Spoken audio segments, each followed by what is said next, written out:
En el extremo sur de España, el océano Atlántico se enfrenta al río Guadalquivir, el Wad el-Kebir, o Río Grande de los árabes. Las mareas cargadas de arena, el viento y las olas compiten con los lodos que arrastra el río desde Sierra Morena, dando como resultado un mundo cambiante.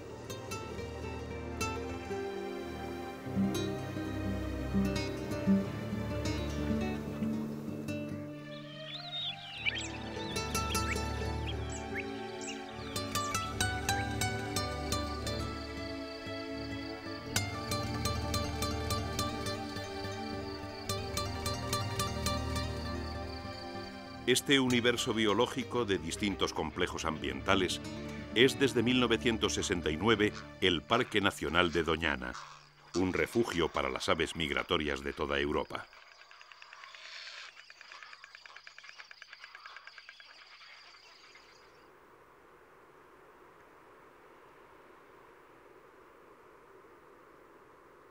La población de Doñana ha sido siempre escasa por las dificultades que impone el medio. Pero aún así los hombres han aprovechado estas tierras desde la antigüedad.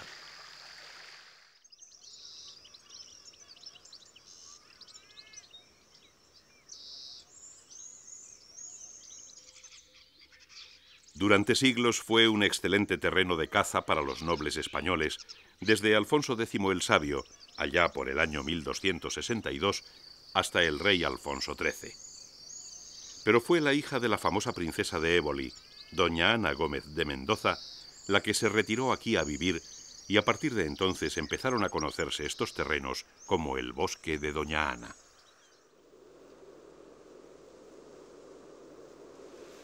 Desde los primeros tiempos de ocupación, el hombre aprovechó este medio natural para sobrevivir, lo que dio lugar al desarrollo de diferentes artes y oficios. Carboneros, piñoneros, recolectores de huevos de focha y apicultores han desaparecido de Doñana, pero otros, sin embargo, aún perduran. Los coquineros continúan utilizando un antiquísimo medio tradicional para recoger las coquinas, pequeños bivalvos que viven en la arena.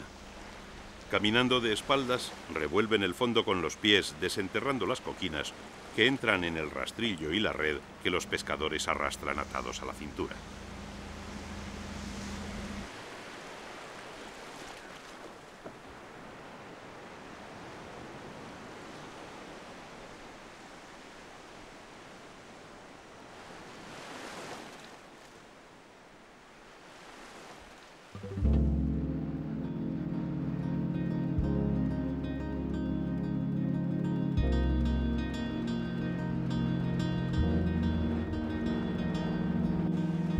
La creación del Parque Nacional ha sustituido a los antiguos cazadores por unos visitantes respetuosos con el medio natural.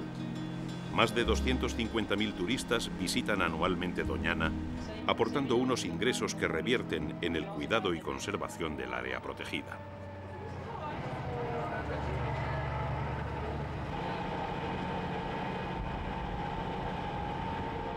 Las visitas se hacen en los vehículos del parque, acompañados de guías locales expertos en la flora y fauna de Doñana. Los itinerarios son restringidos y hay unas estrictas normas de conservación a seguir. De esta manera se minimiza el impacto sobre el ecosistema, mientras los visitantes sacan el máximo rendimiento de su recorrido. En Doñana existen muchos biotopos diferentes, distintas áreas responsables de los paisajes cambiantes del parque. Esta variedad de biotopos se traduce en un aumento del número de especies porque en los límites entre un biotopo y otro, las especies de ambos coexisten.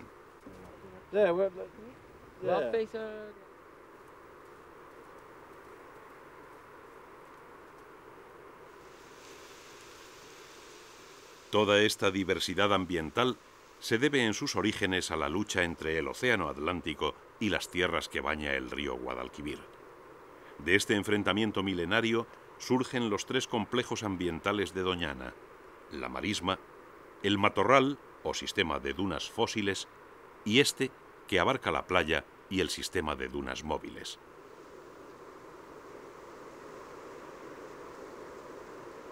La marea saca a la playa arena y conchas que el viento oceánico empuja hacia el interior. Cuando la arena topa con alguna planta, se empieza a formar una duna. Luego la planta enterrada muere y la duna comienza a moverse hacia el interior.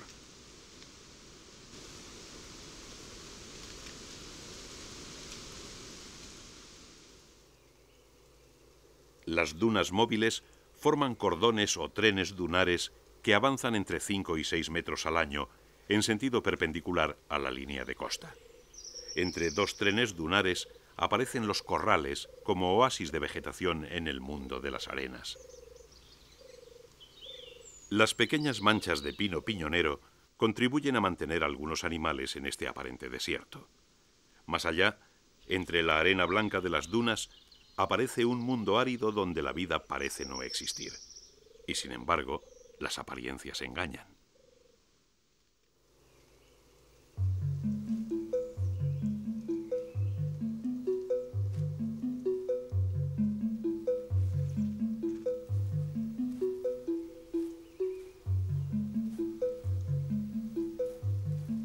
La elevada insolación del sur de España aumenta la temperatura del suelo de las dunas. Los reptiles y anfibios, animales de sangre fría, aprovechan la circunstancia para poner en marcha su arcaico metabolismo, por lo que es frecuente encontrarlos entre las arenas blancas. El calor que favorece a los animales de sangre fría supone, sin embargo, un freno para los mamíferos, por lo que son pocos los que se adentran entre las dunas en las horas de luz. Pero al anochecer la cosa cambia. Infinidad de huellas demuestran que durante la noche los cazadores han andado al acecho o simplemente han atravesado las arenas para adentrarse en alguno de los corrales o más allá en el feraz mundo del matorral o la marisma.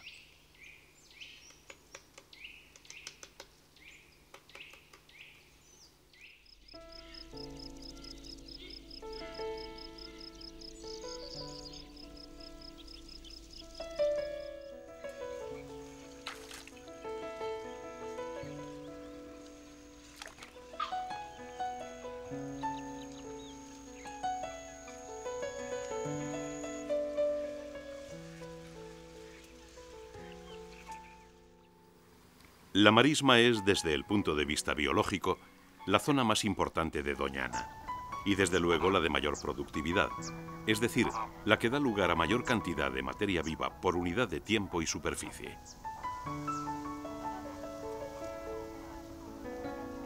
El suelo de la marisma está formado por sedimentos arcillosos, de modo que las lluvias y desbordamientos de los cauces cercanos la inundan todos los años entre otoño y primavera.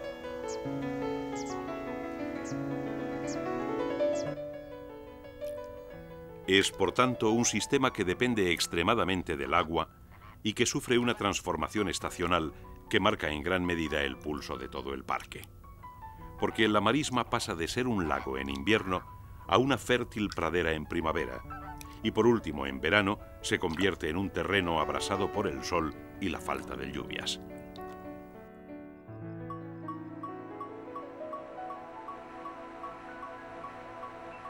El agua es, de una u otra forma, la sangre vital de Doñana y, por tanto, su talón de Aquiles. Un urbanismo creciente que extrae agua de los acuíferos y los vertidos a los ríos de los que se nutre la marisma amenazan la conservación del parque nacional más importante de Europa. vida y muerte se resumen así en una palabra: agua.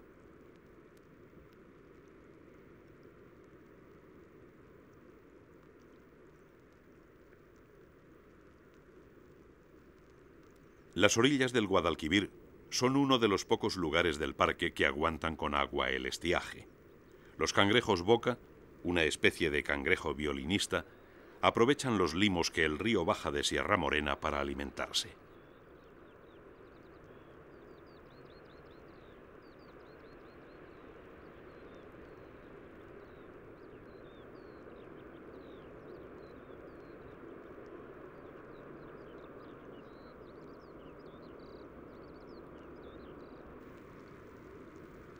Aunque son más propios de un manglar, los cangrejos violinistas han colonizado estas orillas multiplicándose por millares.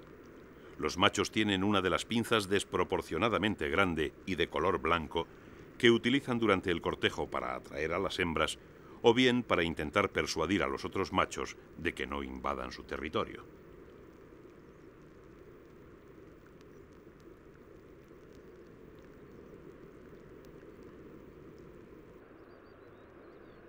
La enorme pinza blanca es una herramienta útil en la fatigosa tarea del romance y la vigilancia del territorio, pero es la otra, la más pequeña y funcional, la que les sirve para alimentarse y construir los agujeros donde viven.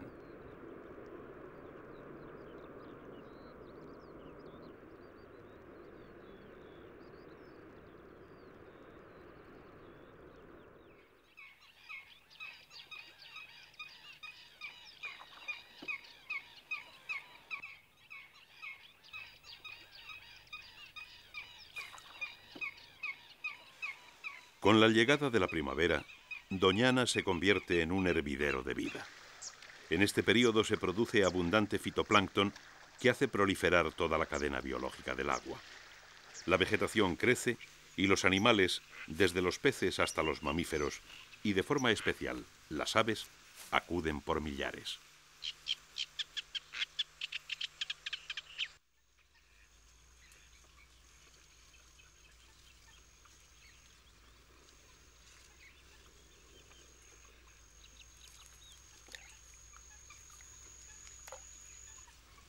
Es la época en la que hay más y mejor alimento y las aves la aprovechan para traer al mundo a sus pollos que ganan fuerza y peso rápidamente.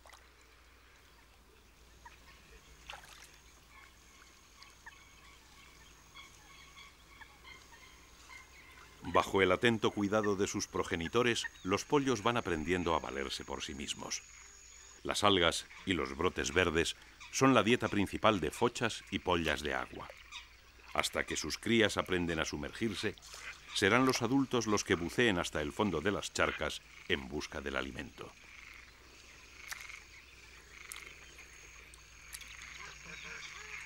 Durante la época de aprendizaje, los pollos de Calamón deberán aprender a utilizar con precisión sus patas de largos dedos. Los calamones se alimentan también de tallos tiernos, pero para hacerlo no bucean, sino que se valen de su poderoso pico y de sus patas prensiles.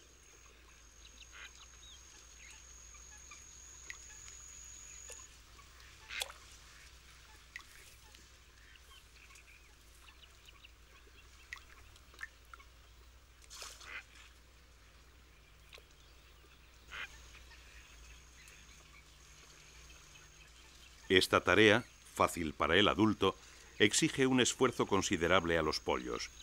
No solo hay que aprender a utilizar las patas, sino que además hay que saber elegir y seccionar los tallos jóvenes.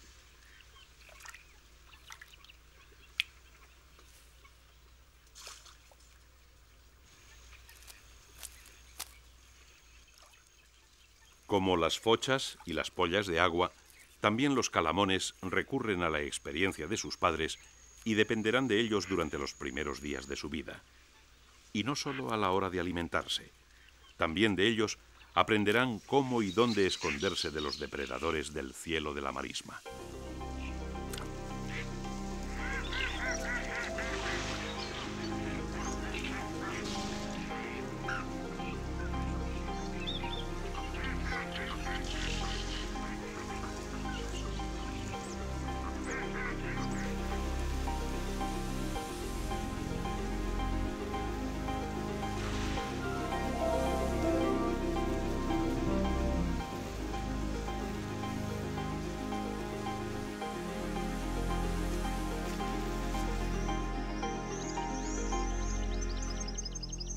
Junto a las dunas móviles y la marisma, limitando con esta última, se extiende el tercero de los tres grandes complejos ambientales de Doñana, el matorral o sistema de dunas fósiles. Sobre dunas muertas, ya estabilizadas, un terreno arenoso ligeramente ondulado da origen a una vegetación chaparra y densa denominada coto o monte bajo. Es menos llamativa que la marisma, pero en su interior se esconde uno de los mayores tesoros del parque.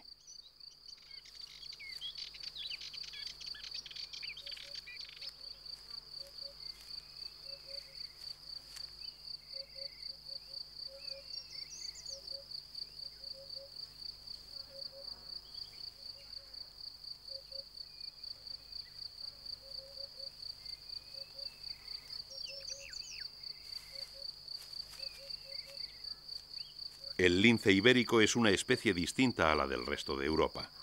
Es más pequeño que aquel, sus patillas son mayores y las motas de su pelo son más pequeñas, aunque más numerosas.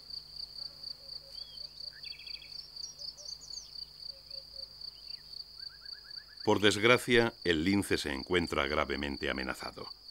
La pérdida de su hábitat, la mixomatosis y la neumonía hemorrágica vírica que diezman las poblaciones de conejos, los cepos, los venenos y la caza furtiva han reducido su población a alrededor de 400 ejemplares que se refugian tímidamente en el suroeste de la península.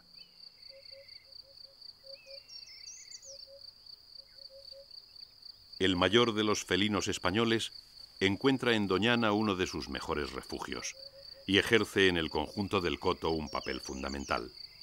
Extinguido el lobo, animal que crió en Doñana hasta los años 20, el lince es ahora el único animal que puede controlar la densidad de las poblaciones de herbívoros. Porque aunque la dieta del lince se basa en los conejos, aves y pequeños roedores, en ocasiones caza las crías de los gamos y ciervos que pastan en la marisma.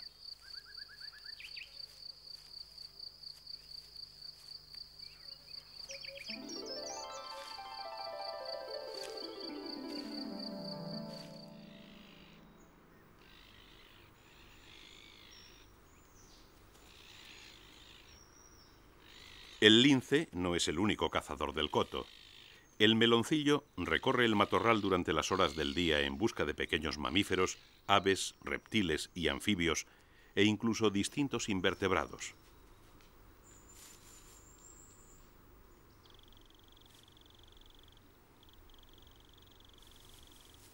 Es la única mangosta del continente europeo. Su distribución norteafricana y la falta de restos de su especie en los yacimientos cuaternarios europeos han llevado a pensar que pudo ser introducida en la península ibérica por los árabes como animal doméstico.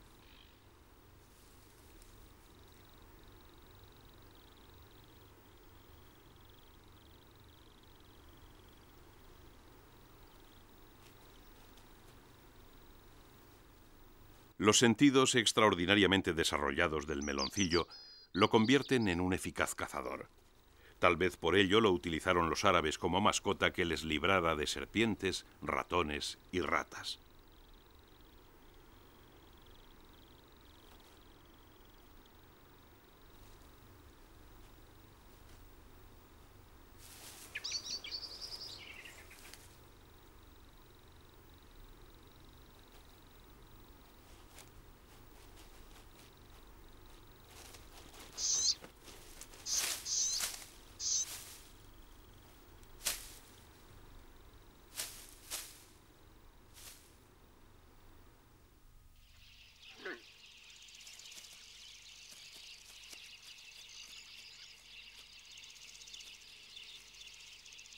En el coto de Doñana crían 200 especies de vertebrados y el número de individuos se cuenta por millones. De las 53 especies protegidas que se reproducen en la península ibérica y Baleares, 30 lo hacen en Doñana y 5 solo en el parque y zonas limítrofes. De las otras 23 que no crían aquí, al menos 10 visitan con asiduidad el coto.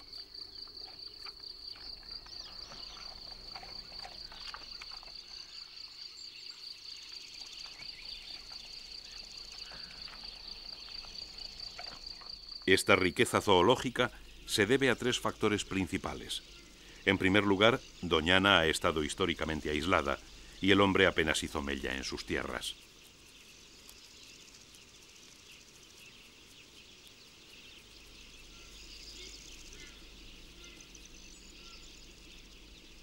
Por otro lado está la alta productividad de los marjales y la marisma, que puede considerarse de las mayores del mundo.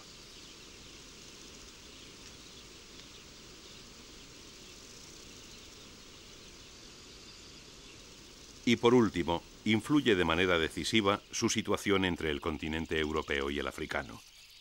Cuando Europa es azotada por una ola de frío, Doñana recibe las aves que podían quedarse en marismas intermedias, y de igual manera, cuando en África hay una sequía extrema, el coto es el primer punto de agua que las aves encuentran hacia el norte.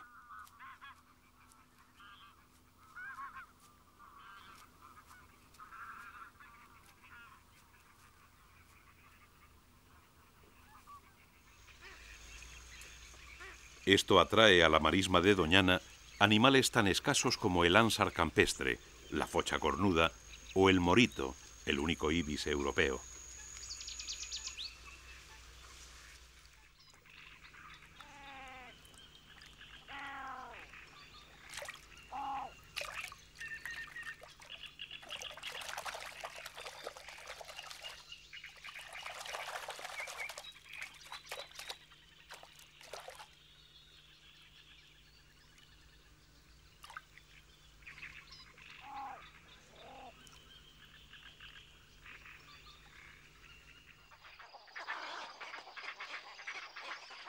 Entre el matorral y la marisma existe una franja denominada la vera.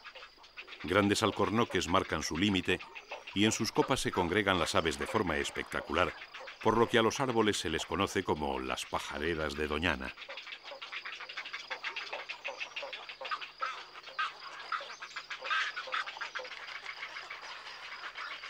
En esta ruidosa colonia de cría anidan cerca de 400 parejas de espátulas, 100 parejas de garzas reales, 800 de garcetas y más de 2000 parejas de espulgabueyes.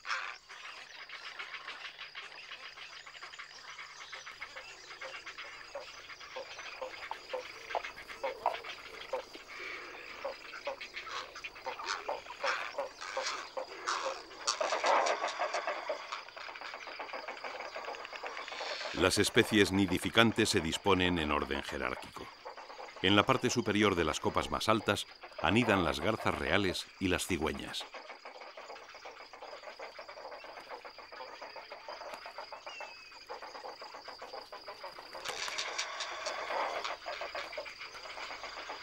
Por debajo, en cotas inferiores, hacen los nidos las espátulas y a continuación las garcillas bueyeras y las garcetas. Incluso las rapaces parecen hacer una tregua y anidan o descansan en este desconcertante centro de maternidad.